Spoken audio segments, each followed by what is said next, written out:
Let's talk about some of the key reprints that we want to see in Magnificent Monsters. Now make sure you guys smash the living crap out of that Alchemic Magician button so you guys don't miss out more awesome content. Alchemic Magician has been popping up a lot recently in these spellcaster pile decks because it basically gives you access to any real spell card that you're going to need within your deck strategy. And that's pretty broken, honestly. Being able to rotate into Fallen and Virtuous off of this is really, really funny, but that's not the entire intents and purposes of this card. It just gives you more immediate access to doing the, Fairy Tale Spellcaster slop pile, a good upgrade. So honestly, at this point in time, one, I am not surprised to see a discussion around wanting to see Alchemic Magician getting a reprint. Because, for the longest time, this card has carried one of the biggest premium price points in a modern era history for rarity upgrades. So I think you can afford this one, Konami. Which brings us to Jar of Greed, Legacy of Yatagarasu, and Reckless Greed. The old draw power trap cards. Now, a lot of you guys might not know this, but these particular cards, especially Jar of Greed, in its highest rarity forms, have been a little bit more expensive recently. Now, these cards were a dime a dozen back in the day. These were all very easily and very readily available. But what has ended up happening is more of these legacy older format players have been wanting to pick these cards up and just get into these older formats. They want to explore the game and they want to have fun. And that's something where a set like Magnificent Monsters has to come in and provide you with those needed reprints to be able to, get those cards calmed down a little bit in price. And I think that we will probably see maybe one of these. If Konami's paying attention to the format, they're going to know that players want this, which also brings us to Caius, the Shadow Monarch. Caius is in the same boat right now. If you look at all copies of Caius across the board for older formats, they are all universally up. And I know a lot of people look at these older formats and they're like, are these really, that expensive? Is there really a reason for these to be pushing these numbers? Yes, there is.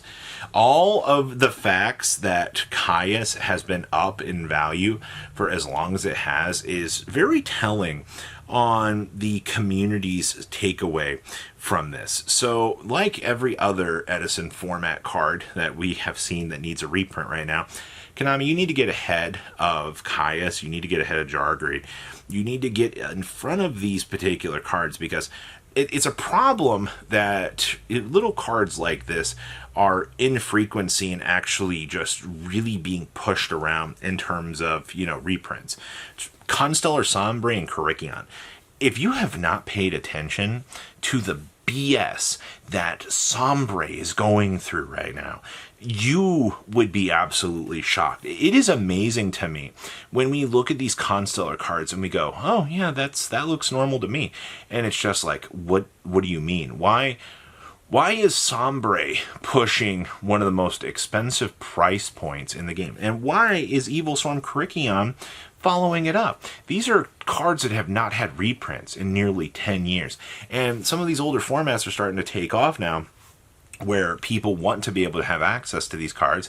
And because of that, they're starting to go up in price. So I guess at this stage, people, you really should not be surprised to see the overall impact that these, particular cards are really pulling for older formats. But they definitely need some rarity, retrains. Contrast Hero Chaos. Why did Contrast Hero Chaos not get reprinted with Fountain and Masked Hero? Why have we dodged two of these things, where Konami has had the opportunity to provide Contrast Hero Chaos a rarity upgrade? Are we scared shitless to give Contrast Hero Chaos any other rarity other than an ultra rare? Because at this point in time, I feel like he's a laughingstock of things. Are they trying to keep...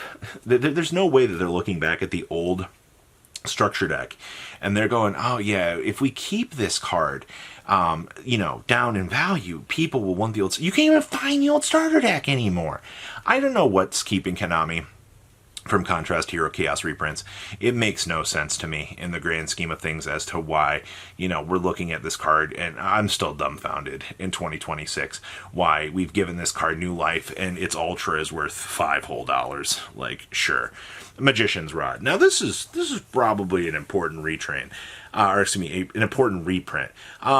Looking at how this set is going right now, things that I can tell you are this thing can be expensive when it wants to be, but this is also the set where you're getting, these new Dark Magician cards. So, Konami, this is probably a good time to dump Magician Rod in here just to kind of get this into circulation. Because, the reality of the situation is, if I want to play Dark Magician in a decent rarity, it's going to cost me a little bit of money right now. And if you could just give a foil rarity upgrade to this, I don't think anybody's going to be too upset.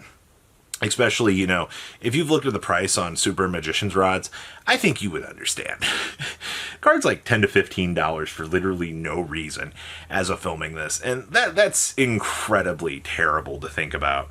Deep Sea Prima Donna and Golden Sky Beast Malong and even Packbit. All of the targets that we need to be working with off of Harmonia. Now, the reality of the situation is some of these cards already have extremely easy to get printings. I just think players would like to get some foil rarity upgrades to be able to make, their dump targets on dear old Harmonia look a little bit better. That's all it is. This is the casual ask that goes, hey, I don't like that I spent $100 on secret rares. Why are my 50-cent dump targets not looking as good as my secret rares? This is a real discussion, people. Trust me, people want their pack bits to look nicer. People want their Malongs to be, a higher rarity upgrade.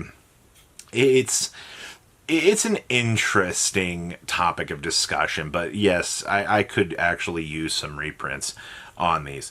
And then we have Toon Bookmark and Toon Table of Contents. Now, I don't think that we're going to see the Toon stuff this year. I do think that there is a topic of discussion, though, about Konami wanting to get ahead of these reprints and actually dumping them in a place like this. Seeing a Toon Bookmark getting an ultra rare printing or Toon Table of Contents getting an ultra rare printing, I don't think would necessarily be too bad, but we might be a little bit further away from the discussion of actually having this, rarity upgrades coming to fruition. But I would actually quite welcome Toon Bookmark and Toon Table of Contents receiving reprints already, but I think Konami's going to kind of shove this off into the back burner a little bit and go, well, we could slot these into another set when we get around to Toons. That might be where the Rivals comes in a future set to try to, provide some, ample details at that current juncture. And then we have Lord Yama, same thing here. Lord Yama needs a reprint. Current Fiend builds want to be able to play this. And even to the few remaining Ubel players, they want to be able to enjoy this. That's the reality of the situation, right? You want to be able to play some easy access, BS, and you want to joke around and have fun. And in order to do Fiend Ubel the pile, we have to pick up some expensive cards, honestly. So that's kind of where I am right now. It's like, hey, this is decent. We're able to actually get some value out of this, and it'd be a nice generic reprint, but I think once again Konami's going to hold up on this. Honestly, a lot of the Unchained stuff could use rarity upgrades, even though they're very much needed on the reprint block. I think Konami will take a little bit of a mention here and actually try to do something to try to plop this up a little bit. And then we have Infernoid Evil. Talk about a card that dodged the reprint that you had to go pick up for shitballs. It's crazy to me how expensive that Evil has gotten.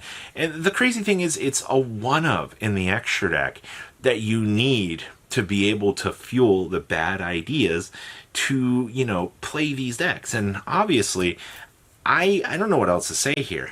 The fact that Konami dodged a reprint for this before is already bad enough, but what do you guys think about the cards that we want to see, getting some good reprints in Magnificent Monsters? Please leave a comment down below. Tell me what you guys think, and I'll see your beautiful faces back in the day, guys. patrons. Thank you.